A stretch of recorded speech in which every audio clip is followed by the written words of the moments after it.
In the quiet town of Everwood, an ancient clock sits in the attic of the abandoned Mercer mansion. Legends say that whoever dares to wind it will awaken a curse that traps them in a loop, forcing them to relive the same terrifying moment over and over. One stormy night, a group of friends stumbles upon the clock and, out of curiosity, wind it up. As the hands of the clock begin to move, time itself distorts. Shadows come alive, whispers fill the air, and every attempt to escape leads them back to the same moment of horror. With each tick of the clock, the curse tightens its grip, pulling them deeper into a nightmare where time has no mercy. Will they find a way to break the curse, or will they be doomed to an eternity of fear? As the friends frantically search for a way out, the air grows thick with dread. Emily, the most skeptical of the group, insists it's all a prank.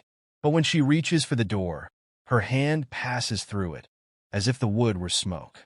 Her eyes widen in terror. "We're trapped," she whispers, her voice barely audible over the ticking. Jack, who had wound the clock, stumbles back. "I didn't mean to. I just wanted to see if the rumors were true." His words are cut short by a sudden chill. The temperature drops, their breaths visible in the cold air. The clock strikes midnight. The chimes echo ominously through the house, but it's not the only sound they hear. Footsteps, heavy, deliberate, and getting closer. Samantha, the quietest of the group, notices something horrifying. The shadows cast by the flickering candlelight aren't theirs. They move independently, slinking along the walls as if waiting for the right moment to strike. Panic sets in. "We have to destroy the clock," Oliver says, gripping a fireplace poker.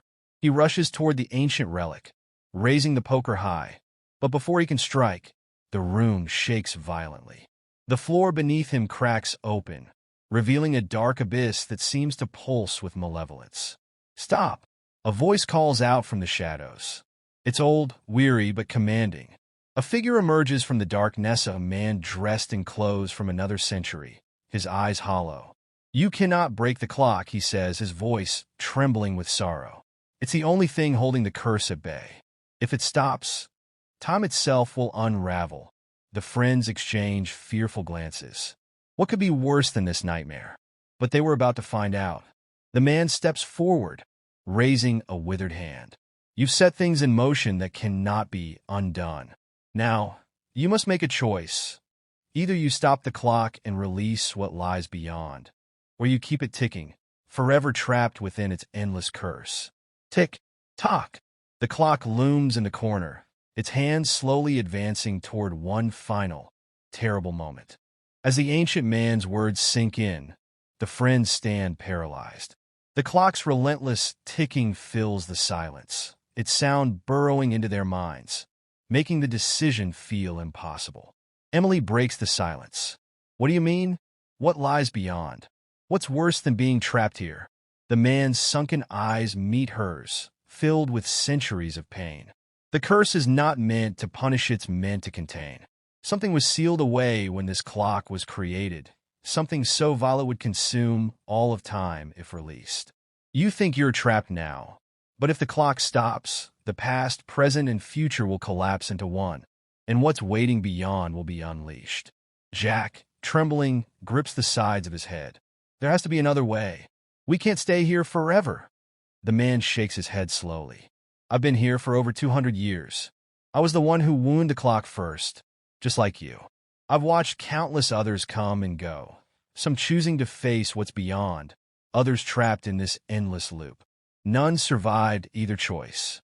Samantha steps forward, her voice barely a whisper. "Why should we believe you?" The man takes a long, rattling breath. "You don't have to. But look around.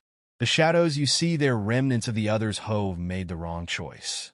As if on cue, the shadows flicker and distort, forming the outline of distorted faces, twisted bodies. Some try to scream, but no sound comes out. Others seem to cry silently, their eyes hollow with regret. Oliver looks back at the clock, its hands nearing 12:01. "We're running out of time. We have to do something." Suddenly, a new sound emerges. A faint whisper, not from the shadows, but from the clock itself. It's calling to them, beckoning. Emily's eyes widen in fear as she takes a step toward it, seemingly hypnotized. Do you hear that? It's like it wants me to stop it. Samantha grabs her arm, pulling her back. No, Emily, that's what it wants. Don't listen. But it's too late. The clock's pull is too strong. Emily breaks free and rushes toward it, her fingers reaching for the dial to stop time itself. No!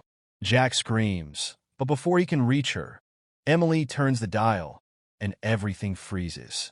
For a brief moment, there is absolute silence. No ticking, no shadows, just a stillness that feels eternal.